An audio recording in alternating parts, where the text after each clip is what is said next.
माइयों के बाद कवाली नाइट का भी फंक्शन था। उसने सादे काले रंग का जोड़ा पहन रखा था, हल्की सी लिपस्टिक के साथ हल्का सा मस्कारा और काले काजल लगाया हुआ था, जिसे उसकी काली बड़ी आंखें और बड़ी लग रही थी। वो खामोशी से अकेली एक साइड पर बैठी रही। कवाली नाइट अभी तक चल रही थी कि याद आया एक दफ़ा वो सारा के साथ एक दोस्त की कवाली नाइट पर गई थी। इतना एंजॉय किया था कि वो यादगार दिन बन गया था उसके लिए। लेकिन आज खामोशी थी, उसके चेहरे पर मुस्कुराहट तक नहीं थी। खामोशी से उसने कितनी ही बार दानिया और असफंदार को एक साथ देखा था। फिर वो वहाँ से उठी और अपने कमरे की तरफ बढ़ गई थी। सब मसरूफ़ थे, किसी ने शायद उसकी कमी महसूस नहीं की थी। थोड़ी देर बाद वो कमरे में इधर उधर टहलती रही, फिर छत की तरफ बढ़ गई थी। छत का दरवाज़ा खुला हुआ था। उसको पहला ख्याल असफंदार का आया था। उसका चेहरा खिल उठा था, मगर सामने दो अनजान चेहरे देखने को मिले। वो सिगरेट पीते हुए कुछ बातें कर रहे थे। ये उनको देखकर एकदम घबरा गई थी और वापसी के लिए पलटी थी कि उनमें से एक ने उसे मुखातिब किया, रुको, कौन हो तुम? अडहम ने सिगरेट का कश लेते हुए उसकी तरफ कदम बढ़ाते हुए पूछा था। मिनाहिल ने घबरा कर एक कदम पीछे को लिया था। सॉरी, मुझे नहीं पता था आप लोग यहाँ होंगे, मैं वैसे ही आई थी। उसके चेहरे की मासूमियत और खौफ देखकर अरहम के चेहरे पर मुस्कुराहट फैली थी। वो दो कदम और पीछे हो गई थी। आई ना, फिर किधर जा रही हैं? वो फिर 3-4 कदम बढ़ता हुआ उसकी तरफ आया और कश लिया था। उस सिगरेट की इतनी गंदी स्मेल थी कि मिनाहिल ने नाक पर हाथ रख लिया था और फिर 2 कदम पीछे हुई थी।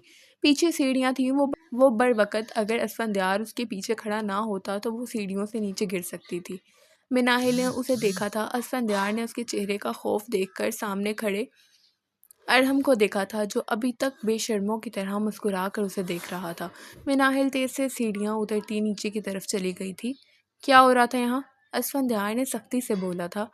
अभी कुछ हुआ ही कहाँ था, अरहम ने कहका लगा कर कहा था। इज्जत से, मेहमान है वो हमारी, खबरदार दोबारा मैंने तुम्हें उनके इर्द गिर्द भी देखा तो। असफंदार गुस्से से बोला था। अरे अरे असफी, गुस्सा क्यों कर रहे हो, हम तो बस तंग कर रहे थे। अरहम हंसते हुए बोला था। दोबारा उनके इर्द गिर्द भी ना देखूं मैं तुम्हें, समझ आई है मेरी बात? उसने अपना गुस्सा बहुत मुश्किल कंट्रोल करते हुए कहा था। अपने लिए रखी हुई है क्या? उसकी ये बात काफ़ी थी असफंदार के गुस्से को हवा देने के लिए। उसने उसका गिरेबान पकड़ लिया था। उनके बारे में दोबारा ऐसी कोई बकवास की तो ज़ुबान नोच लूँगा तुम्हारी। वो गुस्से से उसको मारने के लिए बढ़ा था। दूसरे लड़के ने आकर उसे छड़वाया था और अरहम को वहाँ से ले गया था। पीछे असफंदार गुस्से से चीखा था और सामने पड़े टेबल पर अपनी लात टांग मारी थी। उस टेबल के 2 टुकड़े हो गए थे और गुस्से से वो वहाँ चक्कर लगाने लगा था। वो रात वाले वाक़ये से बहुत ज़्यादा डर गई थी। फ़जर की नमाज़ के बाद गला खुश्क हो रहा था। वो कितनी ही देर कमरे में बैठी रही। वो शख्स अगर फिर उसके सामने आ गया तो?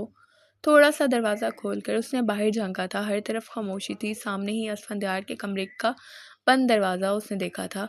उसने दरवाज़ा थोड़ा और खोला था। ऊपर आती फ़ातिमा बेगम ने उसे देखा था।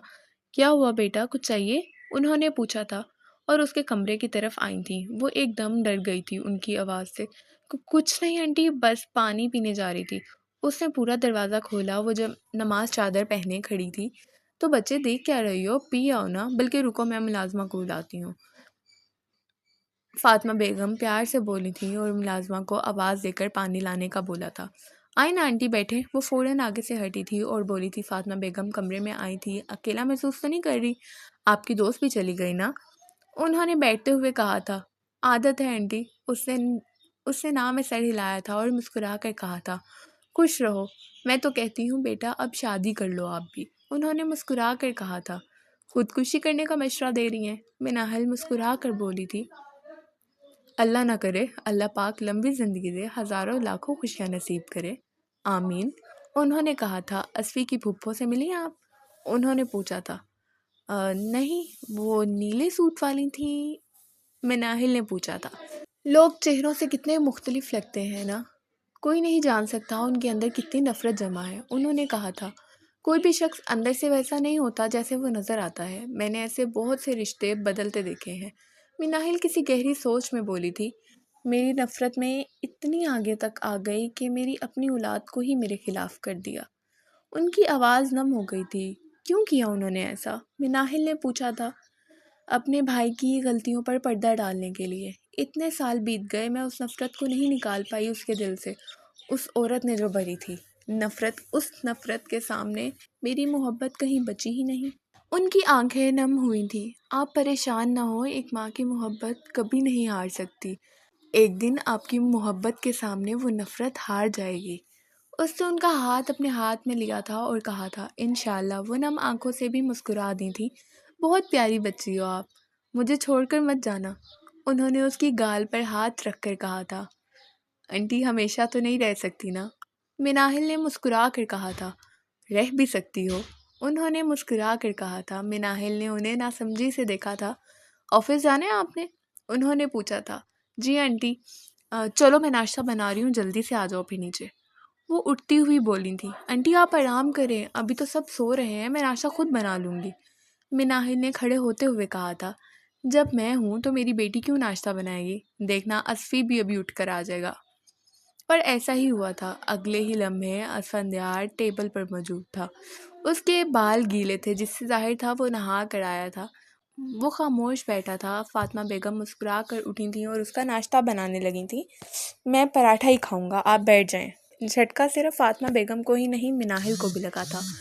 उन दोनों ने उसको देखने के बाद एक दूसरे को देखा था। फातिमा बेगम वापस बैठ गई थी। आज छुट्टी कर लेती हैं आप? असफंदार ने पराठे के साथ आमलेट अपनी प्लेट में रखते हुए कहा था, न्यू हायरिंग हुई है तो उनको ट्रेनिंग देनी है, ज़रूरी है। मिनाहिल ने कहा था। फातिमा बेगम बस मुस्कुरा कर कभी मिनाहिल को देखती तो कभी असफंदार को। न्यू हायरिंग किसकी? उसने पूछा था। पता नहीं, सलमान साहब के कोई जानने वाले ही हैं, मिनाहिल ने बताया था। ओह, बाकी सब ठीक चल रहा है? असफंदार ने पूछा था। जी आंटी, वो गिफ्ट साथ मैंने पैक कर दिए थे, आयशा के रूम में भिजवा दिए थे, आप देख लीजिएगा। मिनाहिल ने कहा था। चले मैं देख लेती हूँ वो तो, पर आप टाइम से आ जाना, कल भी आप गायब हो गई थी। 8 बजे तक होटल पहुँचना है लाजमी, फातिमा बेगम बोली थी। जी आंटी, चले मैं ऑफ़िस के लिए तैयार हो जाऊँ? मैं इंतज़ार कर रहा हूँ आपका, जल्दी आइएगा, आपको छोड़कर मुझे 1-2 काम और भी निपटाने हैं। असफंदार ने कहा था। मैं खुद ही चली जाऊँगी, मिनाहिल ने उससे कहा था। मैं इंतज़ार कर रहा हूँ, आ जाइएगा। उसने अपना जुमला दोबारा दोहराया था तो वो सर हिलाकर वहाँ से चली गई थी। सलमान साहब के बुलाने पर वो उनके ऑफिस में आई थी। उसने उनके सामने किसी को बैठे देखा था। वो उसका चेहरा नहीं देख पाई थी। जी सर, आपने बुलाया? मिनाहिल ने पूछा था। जी मिस मिनाहिल बैठें, उन्होंने उसको बैठने का कहा था। मिस्टर अहमद ने हमें दोबारा ज्वाइन कर लिया है। वो अभी बैठने ही लगी थी कि सलमान साहब की आवाज़ सुनकर उसे शदीद झटका लगा। उसे लगा शायद इससे गलत सुन लिया है, मगर जब बैठे हुए उस शख्स का चेहरा देखा तो उसे लगा वो दोबारा वहाँ से उठ नहीं पाएगी। वो शख्स वैसे ही बेशर्मों की तरह हंसकर उसे देख रहा था। आपने मेरी बात सुनी है मिस मिनाहिल? सलमान साहब ने कुछ कहा था, मगर वो उसने सुना ही नहीं था। जी सर, सर मुझे आपसे बात करनी है, मिनाहिल सलमान साहब को देखते हुए बोली थी। जी अहमद, आप अपना काम शुरू करें जाकर, कोई मदद चाहिए हो तो पूछ लीजिएगा, उन्होंने कहा था। और तो अहमद मिनाहिल को देखते हुए रूम से निकल गया था। सर, ये बंदा ठीक नहीं, आपने क्यों इसे वापस रख लिया है? मिनाहिल ने कहा था। बच्चे मैं जानता हूँ, मगर इस बार ये मुजाहिद साहब जो कंपनी के मालिक हैं, उनकी फरमाइश पे आया है। मैं कुछ नहीं कर सकता, सलमान साहब ने कहा था। मगर सर, आप उनको बताते ना, ये कितना घटिया है, मिनाहिल ने कहा था। बेटा मैं बात कर चुका हूँ उनसे सब, उन्होंने कहा है अब ये ऐसा नहीं करेगा। सर, इंसान की खसलत कभी नहीं बदलती, मिनाहिल बोली थी। बेटा मेरे हाथ में कुछ होता तो मैं ज़रूर करता, बाकी आप बेफ़िक्र रहें, बेफ़िक्र होकर काम करें, सलमान साहब बोले थे। जी सर। वो खामोशी से उठी थी और रूम से चली गई थी। इतनी जल्दी भी क्या है जाने की? ऑफ टाइम हो गया था, हाशिर और हारिस भी निकले थे अभी। जैसे ही मिनाहिल बाहर निकलने लगी तो वो एकदम उसके सामने आ गया। वो उसका रास्ता रोक लिया। हटो मेरे सामने से, मिनाहिल ने उससे कहा था। हटने के लिए थोड़ी ना आया हूँ। वैसे कहाँ गया तुम्हारा वो हीरो, जो गीदड़ की तरह आप छुप कर बैठ गया? धमकी तो बहुत दे रहा था, अहमद ने कहा था। शुक्र करो वो यहाँ नहीं है, वरना अब तक तुम अपनी टांगों पे खड़े ना होते। रास्ता छोड़ो मेरा। मिनाहिल ने उसकी साइड से निकलने की कोशिश की थी, मगर वो फिर सामने आ गया था। अहमद का एक ज़ोरदार कहका गूंजा था। एक सेकंड, मिनाहिल बोली थी और मोबाइल पर कुछ सर्च कर कर कोई नंबर मिलाया था। उसने ना समझी से उसको देखा था। मिनाहिल ने कुछ बात की थी उनसे और फिर फ़ोन वापस रख दिया था। 5 मिनट में आ रहे हैं वो लोग, आप कहीं मत जाइएगा, मैं चलती हूँ, अल्लाह हाफिज़, मिनाहिल ने कहा था और साइड से बाहर निकल गई थी। कौन लोग? उसने ना समझी से पूछा था। पागल खाने वाले, मिनाहिल ने पलट कर कहा था और लिफ्ट में चली गई थी। पीछे अहमद ने गुस्से से अपना पाँव ज़मीन पर मारा था। वो नीचे आई तो वो सामने ही गाड़ी के पास खड़ा था, उसका इंतज़ार कर रहा था। जब वो वहाँ पहुँची, सॉरी मैं लेट हो गई, वो कहती हुई वहाँ आई थी और इससे पहले वो गाड़ी का दरवाज़ा खोलती असफंदार ने खुद पिछली सीट का दरवाज़ा खोल दिया था। आप लेट नहीं हुई, मैं जल्दी आ गया था थोड़ा, उसने मुस्कुरा कर कहा था। अब हंसते रहेंगे या घर भी ले जाएंगे, मिनाहिल ने उससे कहा था। इससे पहले अहमद उसके पीछे आता, उसे जाना था वहाँ से। ओके मैडम, वो फ़ौरन गाड़ी में बैठा था और गाड़ी स्टार्ट की थी। सब ठीक है, आप परेशान लग रही हैं। मिनाहिल पीछे ऑफिस की तरफ देख रही थी कि असफंदार ने मिरर में से उसको देखकर उससे पूछा था। हाँ ठीक, सब ठीक। आप तैयार नहीं हुए अभी? मिनाहिल ने बात पलटी थी। बस घर जाके तैयार होऊंगा। ये बाजू पे क्या हुआ आपके? उसने उसके बाजू पर बने सुर्ख निशान देखे थे। ये असल में वो एकदम घबरा गई थी, समझ नहीं आया था वो क्या जवाब देती। मिनाहिल, ये क्या हुआ है? वो उसकी तरफ मुड़कर बोला था। मिनाहिल की खामोशी उसको शक में डालने के लिए काफ़ी थी। वो गुस्से से गाड़ी से नीचे उतरा था। असफंदार, बात सुने। मिनाहिल गाड़ी से उतरी थी और उसको रोकना चाहा था, मगर वो भागते हुए सीढ़ियाँ चढ़ते चढ़ते हुए ऊपर की तरफ बढ़ गया था। इतनी देर में लिफ्ट आ गई। मिनाहिल परेशानी से उसके पीछे गई थी। उस्मान ऑफिस से निकल रहा था जब असफंदार गुस्से से वहां पहुंचा। सामने उस्मान को देखकर उसका गुस्सा और बढ़ गया था। उसने उसका गिरेबान पकड़कर उसके मुंह पर मुक्का मारा था, जिससे वो नीचे जा गिरा था। मिनाहिल उसे दौरान वहां पहुंची थी। असफंदार, प्लीज़ छोड़ दें इसे। मिनाहिल ने उसे रोकना चाहा था, मगर ये गुस्सा ही तो था जो असफंदार से कंट्रोल नहीं होता था। वो उसको मारता चला जा रहा था। असफंदार ने उसके हाथ पर ऐसे ज़ोरदार टांग मारी कि उसके हाथ की हड्डी टूट गई। वो बहुत ज़ोर से चीखा था, असफंदार, समझ नहीं आ रहा आपको? मिनाहिल ने सख्ती से उसके दोनों बाजू खींचे थे और उसके सामने खड़ी हुई थी। साथ वाले ऑफिस से 2 लड़के वहां आए थे और अकबर की तरफ बढ़े थे। दोबारा इसकी तरफ आंख उठाने से पहले भी सोच लेना। हाथ लगाने पर सिर्फ हाथ तोड़ा है इस दफ़ा। अगली बार तुम्हारे टुकड़े टुकड़े कर कर फेंकूंगा। असफंदार ने गुस्से से चीख कर कहा था और वार्निंग दी थी। चले यहाँ से। मिनाहिल भी सख्ती से ऊंची आवाज़ में बोली थी और उसको खींचते हुए वहाँ से ले गई थी। बाल ठीक करें, इस हुलिये में घर जाएंगे तो सब सवाल करेंगे, मिनाहिल ने उससे कहा था। असफंदार ने अपने बाल पर हाथ मारा था और खामोशी से गाड़ी में बैठ गया था। मिनाहिल की जान में जान आई थी। वो आज तक इसके गुस्से के बारे में सुनती ही आई थी, मगर आज वो देख चुकी थी। थोड़ी ही देर में वो लोग घर के सामने थे। घर के सामने गाड़ियों का काफ़ी रश लगा हुआ था। सब मेहमान हाल के लिए निकल रहे थे। असफंदार ने बाहर एक गाड़ी खड़ी की थी। वो गाड़ी से निकली। सब ने ही अनजान नज़रों से उसको देखा था। असफंदार उसके बराबर आया था। बच्चे, कहाँ रह गए थे आप लोग? लड़के वाले हॉल पहुंचने वाले हैं, वरना मैं रुक जाती। जल्दी आओ अब आप लोग। आप बेफिक्र होकर जाएं, मैं पहुंच जाऊंगी, बस चेंज करूंगी। मिनाहिल मुस्कुरा कर बोली थी। असफी बेटा, मिनाहिल को साथ लेकर आना, फातिमा बेगम ने कहा था। जी मैं ले आऊँगा। वो बस इतना ही बोला था। चलो शाबाश, दोनों फ़ौरन तैयार हो, जल्दी पहुंचना है, लेट नहीं होना, फातिमा बेगम ने कहा था। और ये लोग आगे की तरफ बढ़े थे। उसने आज सब्ज़ रंग की शलवार कमीज़ ज़ेबतन की थी, जो बिल्कुल सिंपल थी। कमीज़ थोड़ी ऊंची थी और साथ खुले पांचों वाला ट्राउज़र पहन रखा था और गले में उसी रंग का दुपट्टा जो उसने एक साइड से उठाकर सर पर रख लिया था। बाजू में लाल रंग की चूड़ियाँ पहन रखी थीं और पाँव में लाल खुस्सा पहन रखा था। बहुत हल्का सा मेकअप किया हुआ था। घुंघराले बालों पर सब्ज़ रंग की बो लगा रखी थी। तकरीबन 15 मिनट में वो तैयार होकर नीचे बैठी थी। असफंदार का ही इंतज़ार कर रही थी। उसे अब नींद आने लगी थी। वो सोफे के साइड पर सर रखे गहरी नींद में कब सो गई उसे पता ही नहीं चला। वो हल्के सब्ज़ रंग की शलवार कमीज़ के साथ उसी रंग का वेस्टकोट पहने मिनाहिल को ढूंढता हुआ वहाँ आया था।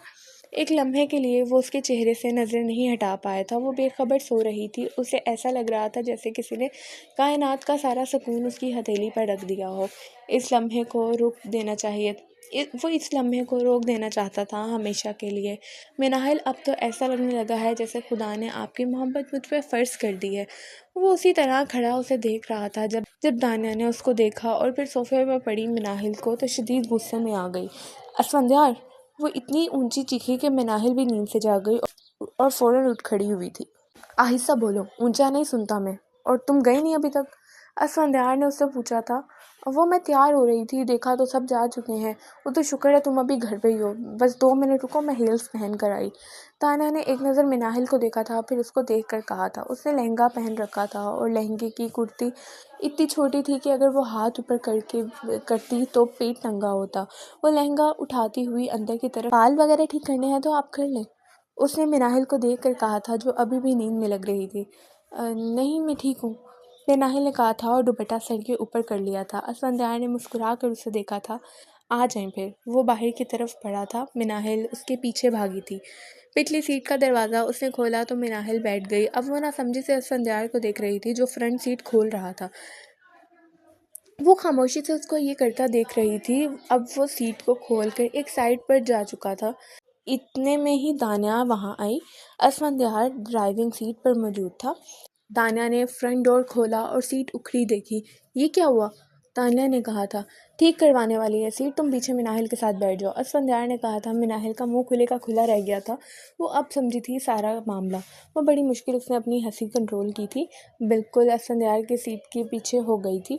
दानिया पिछला दरवाज़ा खोल कर मिनाहिल को देखा था बैठा, और उसे गुस्सा आ गया था। वो बैठी थी और असफंदार हॉल की तरफ गाड़ी ले गया था। रस्म ख़त्म होते ही खाना लग चुका था। वो आज फिर अकेली बैठी रही थी। असफंदार हर थोड़ी देर बाद उसके पास आता और पूछता सब ठीक है, तो वो बस इतना कह देती जी ठीक है, और वो चला जाता। फिर इधर उधर मसरूफ़ हो जाता। इस बार उसको अपनी फुप्पो के साथ आते देखा। मिनाहिल, ये है मेरी फुप्पो, उसने तारुफ करवाया था। मिनाहिल ने खड़े होते हुए उनको सलाम किया था। माशाल्लाह, बहुत प्यारी बच्ची है, बैठो बेटा, उन्होंने सलाम का जवाब देकर कहा था और उसके गाल पर हाथ रखा था। असफ़ी, इधर आओ, आसिफ साहब ने स्टेज से उसको आवाज़ लगाई थी।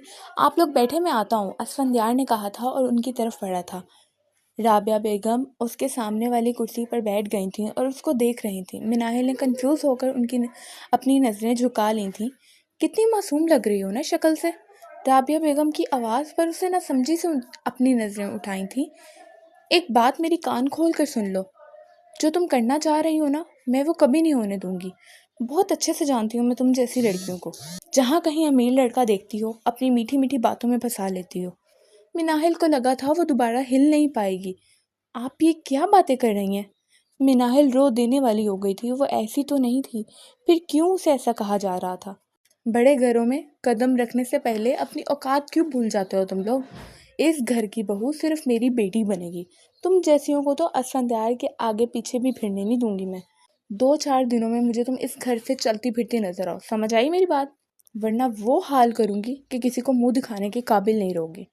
उसकी आंखें आंसुओं से भर गई थीं। इससे पहले वो के चेहरे पर गिरते, वो उठी थी और तकरीबन भागती हुई हॉल से निकल गई थी।